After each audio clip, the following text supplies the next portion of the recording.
Corona virus کی لپیٹ میں ہے اور ماہ رمضان کچھ ہی دن میں آنے والے ہیں، لہٰذا اس حوالے سے تمام ہمارے علماء کرام اور مراجع الزام کے فتوے آئے، اور خصوصاً آیت اللہ العظمیٰ سیستانی کا فتویٰ ماہ رمضان میں روزے رکھنے کے حوالے سے۔ اب پہلے اس مرحلے میں ہم توجہ دلائیں کہ بعض دفعہ لوگ اس بات کو نقل کرتے ہیں اس عنوان سے کہ اس سال ماہ رمضان میں روزے نہیں رکھنے ہیں، یا یہ کہ جی علماء اور مراجع نے روزے نہ رکھنے کی اجازت دے دی ہے، تو اس قسم کے جملے صحیح نہیں ہیں، اور یا یہ کہنا کہ آغا سیستانی نے اجازت دے دی ہے یا دیگر مراجع نے اجازت دے دی ہے، تو یہ بھی صحیح نہیں ہے۔ یہ جو انہوں نے مسئلہ بیان کیا ہے یہ وہی مسئلہ ہے کہ جو ہمیشہ سے تھا، اور وہ مسئلہ یہ کہ روزہ رکھنا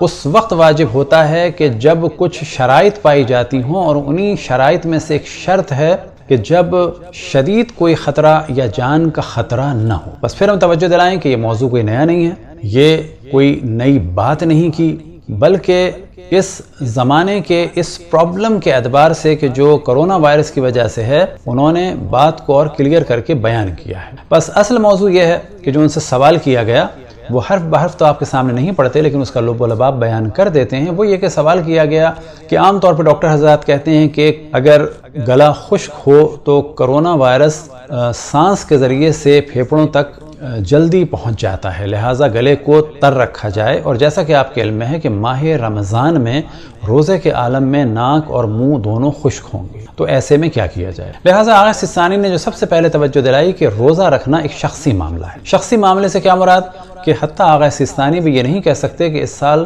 تمام مسلمان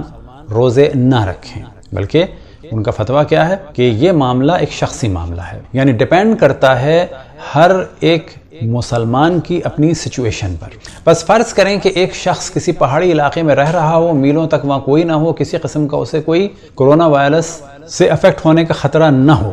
تو قطعاً اس پر روزہ رکھنا ہر حال میں واجب ہے۔ لیکن اگر وہ اسی پہاڑی علاقے میں ہے اور اس کو کڈنی کا پرابلم ہے اور اسے معلوم ہے کہ میں پانی نہیں پیوں گا تو میری دونوں کڈنیاں یا ایک کڈنی فیل ہو جائے گی، یا یہ کہ انتہائی مجھے درد محسوس ہوگا، تو ایسی صورت میں کہا جائے گا کہ وہ روزہ نہیں رکھے گا کیونکہ اس کی کڈنی فیل ہونے کا خطرہ ہے۔ بس وہ افراد کے جو کرونا سے افیکٹ ہو سکتے ہیں تو ان کے لیے آپ نے فرمایا کہ اگر وہ ہو سکتے ہیں، اگر وہ یہ سمجھتے ہیں اپنے بارے میں، اور اس جہاں پر وہ رہ رہے ہیں یا جو ان کی جسمانی کیفیت ہے، تو اس کے اعتبار سے اگر وہ سمجھتے ہیں تو وہ روزہ نہ رکھیں۔ نہ رکھنے سے کیا مراد؟ کہ آغا سیستانی نے اپنے پاس سے یہ نہیں کہا، بلکہ نہ رکھنے سے مراد یہ کہ کیونکہ جان کا خطرہ ہے، یا یہ کہ کیونکہ شدید بیمار ہونے کا خطرہ ہے تو وہ روزہ نہ رکھیں۔ بس کیا کریں؟ وہ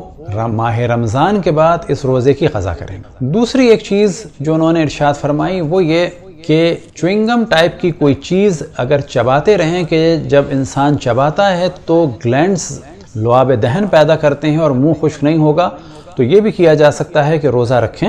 البتہ انہوں نے ایسا حکم نہیں دیا ہے، بلکہ ایک رائے دی ہے، مشورہ دیا ہے، تو وہ یہ بھی کر سکتے ہیں، لیکن ایسی چوئنگم نہیں کہ جس کی کوئی چیز اندر جاتی ہو پیٹ کے، بلکہ ایسے سمجھ لیں کوئی ربر ٹائپ کی چیز ہو، کچھ ہو جو آپ چبا رہے ہیں جس سے آپ گلینڈز کام کر رہے ہیں اور منہ خشک نہیں ہو رہا، تو یہ بھی ایک سلوشن ہے۔ تو یہی معاملہ آ جاتا ہے ان لوگوں کے ساتھ کہ جو عام حالات میں بھی بہت ہی کمزور ہوتے ہیں، تو ان کے لیے بھی کہا جاتا ہے شخصی معاملہ ہے اگر آپ کو خطرہ ہے۔ اور اسی معاملے کو ہم نے ڈسکس کیا تھا کہ جب کراچی میں بہت زیادہ گرمی تھی اور کچھ لوگ دنیا سے رخصت ہوئے اسٹروک کی وجہ سے، تو اس وقت بھی ہم نے یہی توجہ دلائی کہ اگر کسی کو احساس ہے، یقین ہے نہیں، حتیٰ اگر تھوڑا سا بھی احتمال ہے کہ اس وقت ڈی ہائیڈریشن کی وجہ سے میری موت واقع ہو جائے گی، تو وہ کیا کرے؟ پانی پی لے۔ آیا پانی پینا جائز ہے؟ تو کہا جائے گا کہ یہاں پر پانی پی کے روزے کو باطل کرنا جائز ہے، جان بچانے کے لیے ماہ رمضان کے بعد ایک قضا روزہ اس روزے کے بدلے رکھنا ہوگا۔ بس اس سال وہ افراد کہ جنہیں خطرہ ہے کہ ان کا امیون سسٹم ویک ہو جائے گا، یا یہ کہ ان کا منہ خشک ہوگا اور کرونا وائرس ان کے پھیپھڑے تک چلا جائے گا، تو وہ لوگ روزہ نہ رکھیں بلکہ ماہ رمضان کے بعد روزہ رکھیں قضا کی نیت سے جب بھی ان کے لیے پاسبل ہو۔ لیکن پھر توجہ دلائیں کہ انہوں نے ساتھ ارشاد فرمایا کہ شخصی مسئلہ ہے۔ بس ایک شخص اگر ایک کشادہ گھر میں ہے اور کسی قسم کا اس ٹرانسفر ہونے کا امکان نہ ہو تو اس کے لیے واجب ہے۔ اسی طرح سے اگر کوئی شخص ایسا ہے کہ اسے کوئی پرابلم نہیں ہے، فرض کریں سب کوارنٹائن ہیں، پورے گھر والے ہیں، کوئی آ جا نہیں رہا، کسی قسم کے ٹرانسفر ہونے کا امکان نہیں ہے، تو ان کو بھی رکھنا ہوگا۔ اسی طریقے سے آپ نے فرمایا کہ ایک علاج یہ ہو سکتا ہے کہ ایسی چیزیں کھائی جائیں کہ جس سے منہ تر رہے اور بہت زیادہ پیاس نہ لگے۔ مثال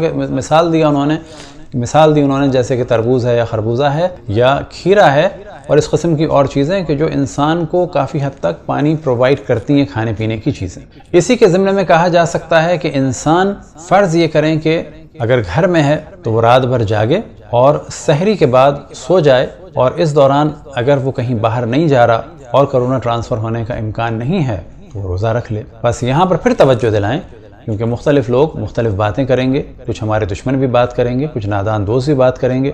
دشمن کہیں گے جی شیعوں کے مرجع نے کہہ دیا کہ روزہ نہ رکھو، ہمارے بعض نادان کہہ دیں گے آغا سیستانی نے حکم دے دیا روزہ نہ رکھو۔ قطعاً ایسا نہیں ہے، انہوں نے صرف وہی بات کی ہے اور تمام مراجع نے یہی بات کی ہے کہ جو پہلے سے ہوتی آئی کہ اگر جان کا خطرہ ہو یا شدید خطرہ ہو تو ایسے میں روزہ نہیں رکھنا ہے، کیونکہ اس روزے کے صحیح ہونے اور روزے کے واجب ہونے کی شرائط میں سے ایک شرط یہ ہے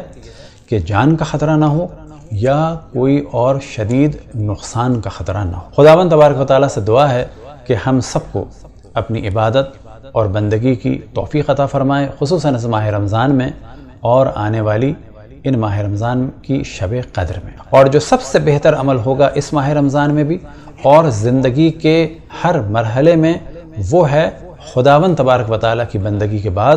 خداوند تبارک و تعالیٰ کی مخلوقات کی خدمت، چاہے وہ مسلمان ہوں چاہے وہ نان مسلم ہوں، من حیث الانسان سب کی خدمت کی جائے، اور خصوصاً اس برے وقت میں تمام انسان ایک دوسرے کی فکر کریں، ایک دوسرے کے پرابلم کو سولو کریں، اور تو بہترین عمل یہ ہے کہ وہ اپنے مال میں سے جو اسے اللہ سبحانہ و تعالیٰ نے دیا،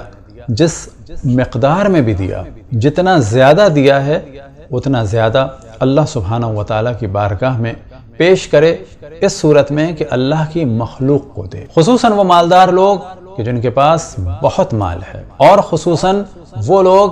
کہ جو پاکستان میں مختلف حکومتوں میں رہے، انہوں نے حرام مال کھایا، تو جان لیں یہ حرام مال رہ جائے گا، ایسا نہ ہو کہ ان کی پوری فیملی ختم ہو جائے۔ اس وقت بہترین وقت ہے کہ اس حرام مال کو کہ جو انہوں نے حاصل کیا اللہ کی مخلوق میں تقسیم کر کے توبہ کریں، کیونکہ حرام مال انسان اپنے پاس نہیں رکھ سکتا۔ حرام مال کا صرف یہی ہے کہ جن سے لیا ہے اگر انہیں جانتے ہیں تو انہیں واپس کریں، اور اگر ان تک نہیں پہنچا سکتے تو ان کی جانب سے اللہ کی راہ میں وہ مال لوٹا دیں۔ بس پھر توجہ دلائیں۔